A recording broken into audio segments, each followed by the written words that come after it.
عاصمة الصحراء وبوابتها، بوابة صحرائنا الشاسعة، حيث تزخر بثروات طبيعية هائلة ومواقع أثرية ومناطق سياحية جذابة. كما يعرف الجميع، يعد الدخول التكويني حدثاً هاماً بالنسبة لقطاع التكوين والتعليم المهنيين، كونه يصادف الدخول الاجتماعي والاقتصادي، ويأتي تكملة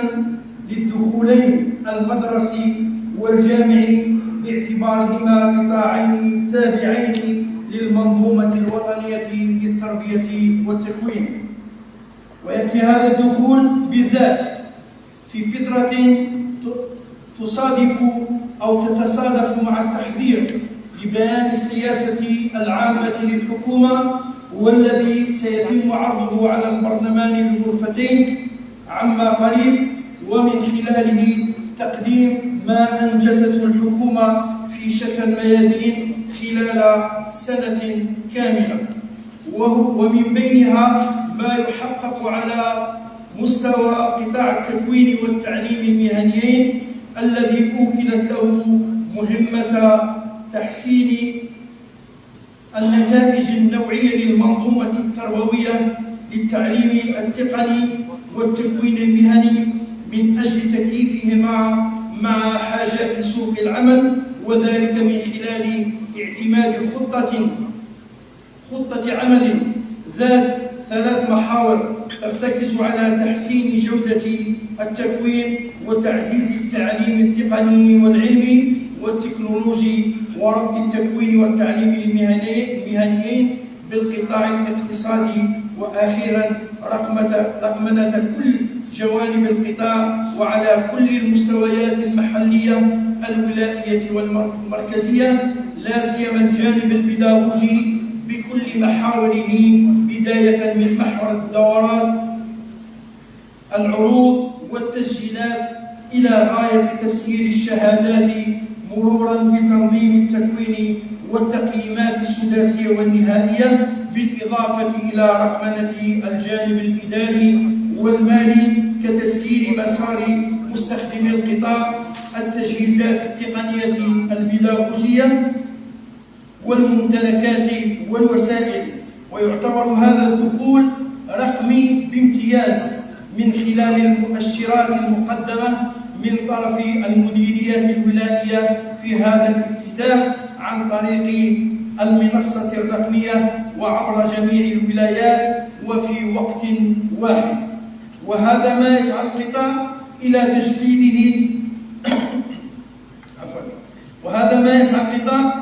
تجسيده في الميدان من خلال تسخير كافة الإمكانيات والوسائل المتاحة، سيما خلال هذه السنة التي ستكون سنة التجسيد الحقيقي والفعلي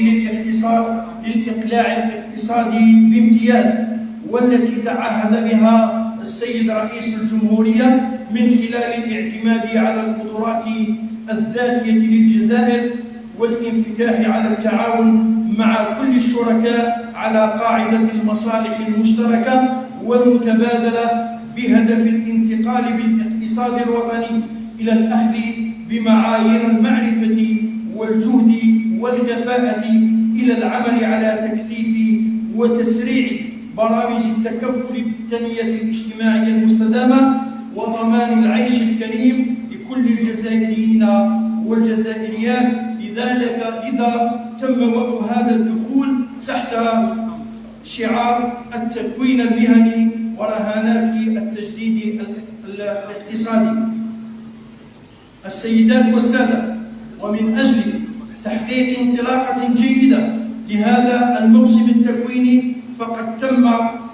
تجنيد كافة الفاعلين في جهاز التكوين لتحضير مجرياته من خلال ضبط رزنامة الأنشطة البيداغوجية وتحديد عروض التكوين حسب طبيعتها وأنماطها وأجهزتها ومستوياتها وشعبها واختصاصاتها، وكذا الشروع في حملات الترويج والتحسيس باستعمال كافة الوسائط الإعلامية والتواصلية المتاحة وطنيا ومحليا بهدف استقطاب أكبر عدد ممكن من الشباب لولوج عالم التكوين للحصول على مهنة مستقبلية واعدة. وفي هذا السياق فزيادة على الأنشطة المعتادة التي يبادر بها القطاع عقب كل دخول تكويني من بث الومضة الإشهارية الرسمية للدخول التكويني وتنشيط الحصص الإذاعية والتلفزية وتنظيم الأبواب المفتوحة، فقد تم تنظيم حملات تحسيسية وإعلامية جوارية على مستوى كل الولايات مع بالتنسيق مع قيادات الدرك الوطني والأمن الوطني أيام 12-14 سبتمبر 2023 بمشاركة كافة التشكيلات الأمنية مرفوقة بإطارات المؤسسات التكوينية ومختلف الفاعلين من المجتمع المدني، بالإضافة إلى تنظيم نشاطات رياضية واستغلال الفضاءات الرياضية بمشاركة الاتحادية الجزائرية الرياضية للتكوين والتعليم المهنيين من 16 إلى 23 سبتمبر 2023 بالتنسيق مع وزارة الشباب والرياضة وتنظيم حملات التنظيف وتزيين المؤسسات التكوينية بمبادرات محلية وحملة وطنية يومي 20 و 21 سبتمبر 2023 بالتنسيق مع وزارة البيئة والطاقات المتجددة، وكذا تنظيم معارض جوارية بالساحات العمومية حول التخصصات الموفرة بالتنسيق مع المؤسسات الاقتصادية أيام 24-25 سبتمبر 2023. وتجسيدا لهذه المجهودات فقد قدرت إعداد عروض التكوين المقدمة خلال هذه الدورة بأكثر من 415,000 مقعد بيداغوجي بزيادة تقدر ب20% مقارنة بدورة سبتمبر للسنة الفارطة. كما تم التركيز خلال هذا الدخول على الشعب ذات الأولوية في مخطط عمل الحكومة والمتمثلة أساساً في شعبة الصناعة التي تمثل أكثر من 19% من العرض الإجمالي لمقاعد التكوين، وشعبة الإطعام والفندقة والسياحة التي تمثل أكثر من 14% من العرض الإجمالي لمقاعد التكوين، وشعبة البناء والأشغال العمومية التي تمثل أكثر من 12% من العرض الإجمالي أيضا لمقاعد التكوين، شعبة الرقمنة التي تمثل أكثر من 9% من العرض الإجمالي لمقاعد التكوين، شعبة الفلاحة والصناعات الغذائية التي تمثل أكثر من 10% من العرض الإجمالي، شعبة الكهرباء التي تمثل أكثر من 7% من العرض. كما سيعرف هذا الدخول اقتراح فتح عدة تخصصات جديدة من بينها تكنيسان في استغلال محطات تحلية مياه البحر بإدراج كفاءات تسمح بالحركة داخل محطات تحلية المياه، تخصص التأهيل عامل في صيانة شبكة السكك الحديدية. ومن حيث التأطير فقد تعزز القطاع خلال هذا الدخول بتوظيف 486 مكونا يضافون إلى سلك التأطير البيداغوجي المقدر عددهم بأكثر من 27,000 أستاذ، بالإضافة إلى تعيين 10 مدراء لمعاهد وطنية متخصصة في التكوين المهني و58 مدير مركز تكوين مهني وتمهيد و2400 رئيس مصلحة على مستوى نفس هذه المراكز، بالإضافة إلى تدعيم سلك التفتيش بتنصيب 116 مفتش تقني وبيداغوجي للتكوين والتعليم المهنيين ومفتش للتكوين والتعليم المهنيين.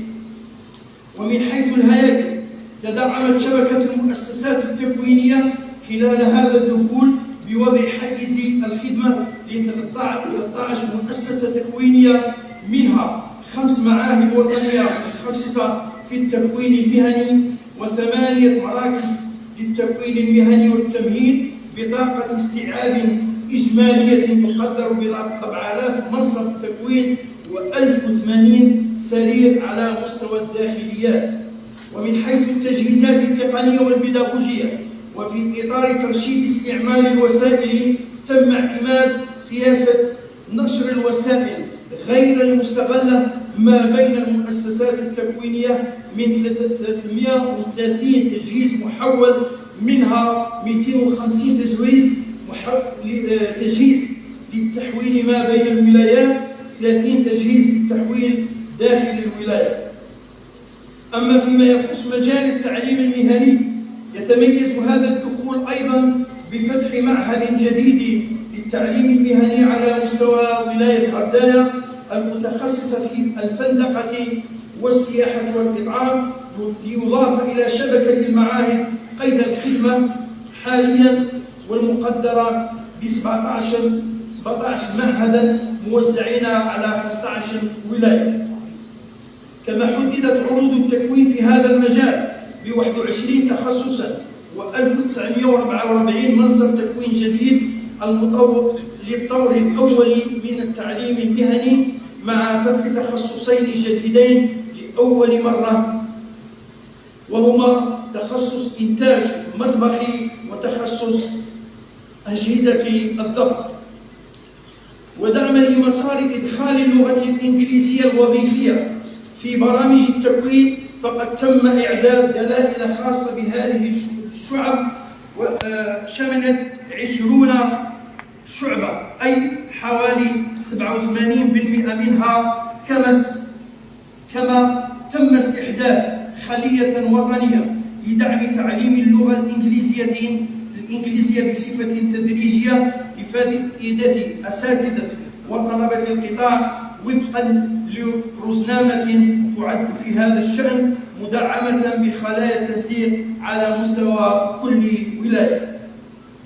السيدات والسادة، يبدو جليا من خلال كل ما ذكر في مستهل هذه المداخلة أن التحضيرات لهذا الدخول تسير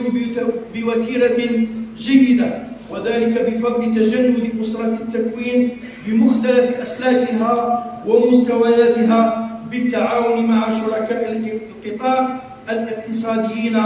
كانوا اقتصاديين أو اجتماعيين، لتسهيل سبل الالتحاق بمقاعد التكوين لأبنائنا وبناتنا لاكتساب مختلف المؤهلات والمعارف التي تسمح لهم بولوج عالم الشغل أو التأسيس لمشاريعهم الخاصة بكل اقتدار. أبنائي وبناتي الأعزاء، أغتنم هذه المناسبة لأرحب بالملتحقين الجدد الذين اختاروا مسلك التكوين والتعليم المهنيين لبناء مستقبلهم المهني، وأشكرهم على اختيارهم هذا، وأدعوهم إلى المزيد من المثابرة في التحصيل العلمي لاكتساب المهارات اللازمة وتسهيل العملية التكوينية في مختلف جوانبها لسير التأطير البيداغوجي من أساتذة ومؤطري التسيير الإداري، الذي بالمناسبة أبلغهم خالص امتناني عن جهودهم المبذولة في سيرورة العملية التكوينية، والتي سيكونون أيضا سندا لكم لتكونوا من أصحاب المهن الذين سيساهمون دون شك في تطوير عجلة التنمية الاقتصادية لبلادنا. ولا يفوتني في هذا المقام التذكير بالاهتمام الكبير الذي توليه السلطات العمومية لدعم قطاع التكوين والتعليم المهنيين لبلوغ الأهداف السالفة الذكر، وذلك من خلال تدعيم شبكة المؤسسات التكوينية عبر الوطن، وكذا تدعيم القطاع بالوسائل المادية والبشرية من خلال منح مناصب مالية إضافية للتكفل بتأطير المؤسسات حديثة النشأة وتزويدها بالتجهيزات التقنية والبيداغوجية اللازمة. كما أغتنم هذه السانحة أيضا لأشكر جميع شركاء القطاع من سلطات محلية ومسؤولي المؤسسات الاقتصادية عمومية كانت أو خاصة على تعاونهم معنا في مختلف الأنشطة التي تبادر بها في مختلف المجالات وعلى مختلف المستويات، سيما المتعلقة بالشراكة في ميادين ذات العلاقة ببعض الأنشطة التي جعلها قطاعنا من بين أولوياته في مخطط عمله على المدى القريب العاجل، مثل تطوير النقل بالسكك الحديدية وتطوير الهياكل القاعدية الرقمية وفتح ورشة في مجال صناعة السيارات الكهربائية، وذلك بالتعاون مع شركاء أجانب رواد في مجال اختصاصهم. السيدات والسادة، في الختام أدعو عائلة التكوين والتعليم المهني بمختلف مكوناتها للتجند أكثر لبلوغ الأهداف التي نسعى لتحقيقها جميعا، ألا وهي